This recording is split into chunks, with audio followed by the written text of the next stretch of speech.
हाँ तने दूर पलिहर छोड़ के गलती कैले हनी।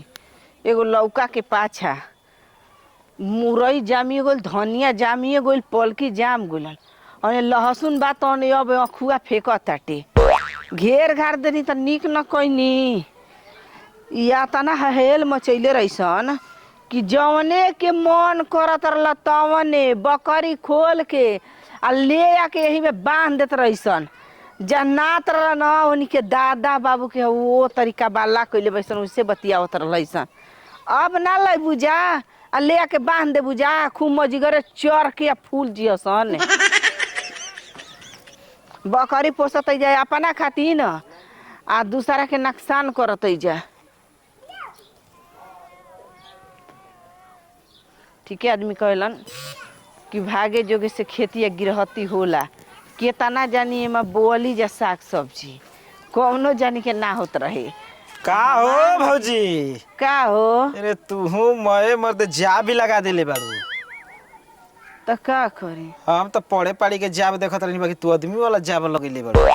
ना लगइब तो काम चले वाला नहीं के। बताओ मैं घेर घार के सारा तनी खुला रहल त हमर व्यवस्था टाइट रहत रहल, अपन जाके मार लेत रहनी।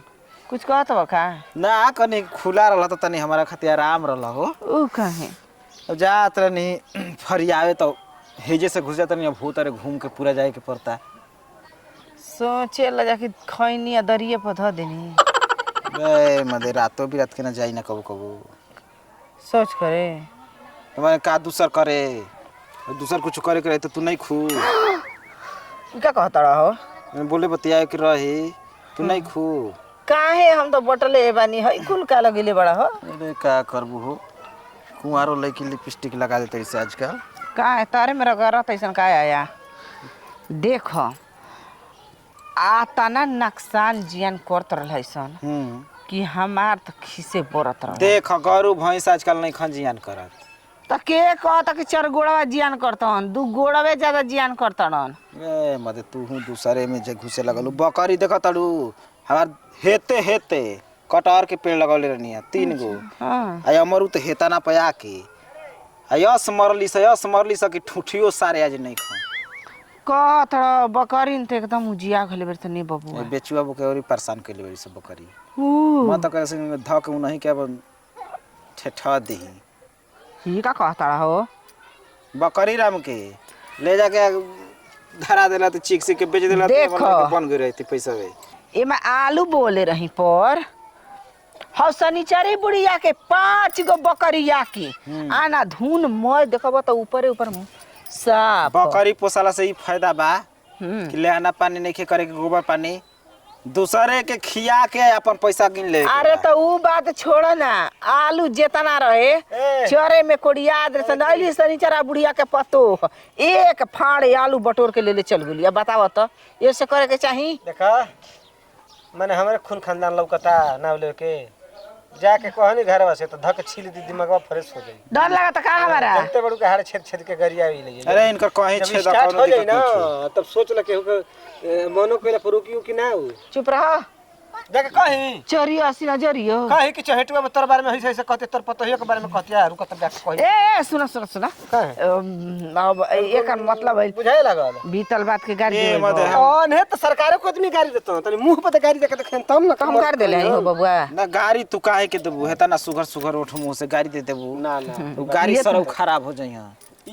ये सुगर ओठ मुंह से बहुत कुछ खात कहीं। अब ला खाए खातिर बनावले ना बा का खात रही? अरे मरचाइयो खा सकू, प्याजो खा सकू, टमाटरो खा सकू, पलकी उलकी से लेके चावल दाल साग सब्जी सब खींचत। अब का हाँ है तो पेट है मुँह है तो आदमी कहीं रो। नमको खींचत है। हाँ ठीक है अब पता में एक दिन ना मिली तो जरूरी बा खाइल का तबीयत का बढ़ा जाला। हाँ तो केरा के तो शौकीन है। विटामिन पावल जाला डॉक्टर कहेला सन। रात में बिछौना में लेके खाइला। उनका के जूस पियो पियत। ऊ का ऊ का छी गोलका के हो? अनार के जूस मौसमी के जूस। इनका से अगर बच जाऊ कुल तो मैं दुकानदार रही नंबर जे स तोहरा का लागत है तेरे तेल आइल भाई एगरी मोटका खींचतड़ी। देखा बहुत तू बोला था यदि गरियाई न तो सोच ल खा तन तबे न संदेहिया बा हाँ, और का खा तब मेरा तबे रू मोटा रखले बाड़ा कि फूंक देला पर धिया जाई। देख भले सीख लेके पातर ही लेकिन अच्छा। दौड़े में ओकर के पाछ ना कर सकेलू तू हाफे अब रहे एक बीता निकाल के ओसे ही करेला का अरे लगबू तुम्हार तो कहीं का मुंह बनाव तो देखा हमार जहाँ बनेला तहाँ ही मदे बिगाड़ी पहुँच चल चल कि देखा कुछ लहाय अगर करनी, तू पलंग आगे पर सटिया पलंग पर 10 साल ऊपर नीचे हो जाए ना भुइया से ऊपर ना हाथ- छिनरी ये कई बतिया पलंग पर ऊपर नीचे ए माने जे पलंग के कौन बात है अब बताओ दादा परदादा के चल जहां बाड़ू तो है रह तार ले ज्यादा मोटाइल बानी सुहागरात के तार मरद का केले तनी मैं बताओ तनी सुनल जा ढेर बतिया वो बतिया बताई हे ठीक बा हो बाबा जा ठीक है, सुना।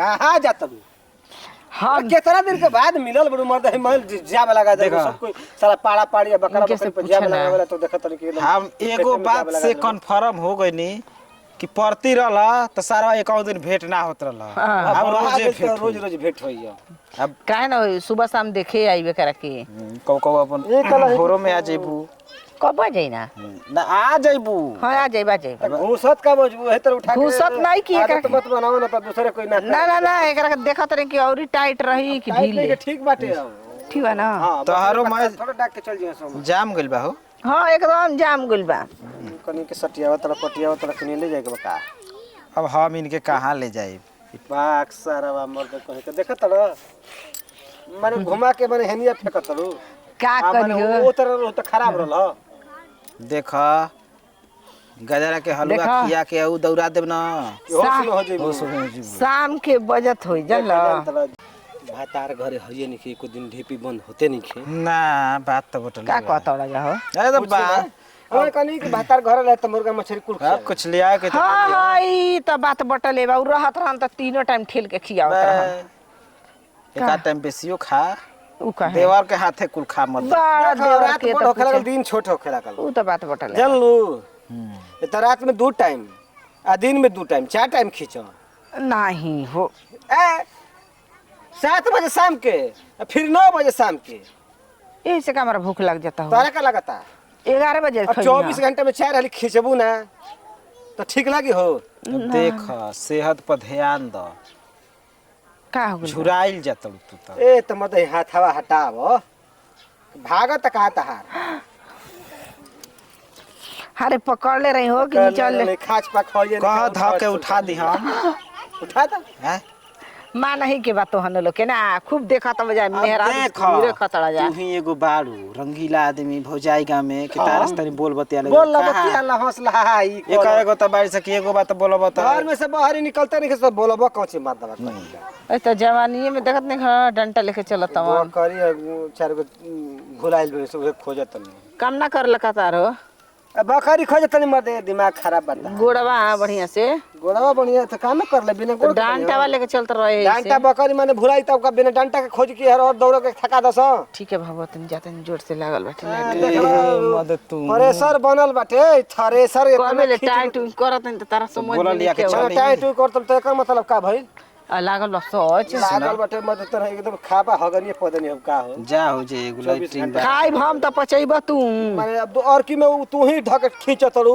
बहुत आदमी बा देखा तो पेट के तना मत देखाओ मत पेट फूलल बा फुलल तबा के जना तक लइका हो खकबा हां त काहे में ठुसल बिन तना फूली जमत भागो ये रे ताऊ डांटा देखत नहीं खू बंद कर दे तुरंत ले फ्रेश हो दिमाग गजब या तो के हे मिलल है बतिया के गाँव बतियाए के नहीं हां बच्चा हमें- के का अचानक के अब यही में इधर हम धल ही ना रास्ता बता हाँ। जाके अब एक बेर बर बाबा तर बैठब अभी घेर देहली अब हो तारे घूम के जाए के पड़ता नहीं रिहा का करब जान तल ए जले ओ जे तक अमीर के बात चलिए जातल और अगर गरीब के रहित ना तो सोच ल गरीब के अपना खेत में लात ना लगावे दी देखत नहीं खा हेजा घेर देली ना कुकुर ना मुतत रहला अपन घेर दिहली ये ना कि साग सब्जी रोप के खुला छोड़ले बानी मैं घेर दिहली परो पेशा आदमी के अब लागी त करे नहीं लेखा कर सब कोई घेर ली जगह है जगह तब केहू केहू ना न जा पाई कहूँ रे का करब वगैरह बड़ी मेहरारू चालू नहीं है अजीब के चल छत पर अभी तू जानत नहीं खा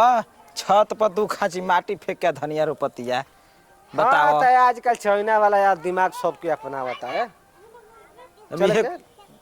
का तो चल गुल जितना कुटाए के अब जा हम पहुंचता नहीं उनका द्वार हम पर तो देखत हन कि हर बहकल बनो से हमर खसी पाठी देखा ना तो बेच दिया सा दूसरे का करो मेहरारू जोन बैसन कि बिना खसी पास पोसले रहिए न जीवन के अरे बकरी जवाल बड़ी सा दूसरा से झगड़ा करा देते हैं सर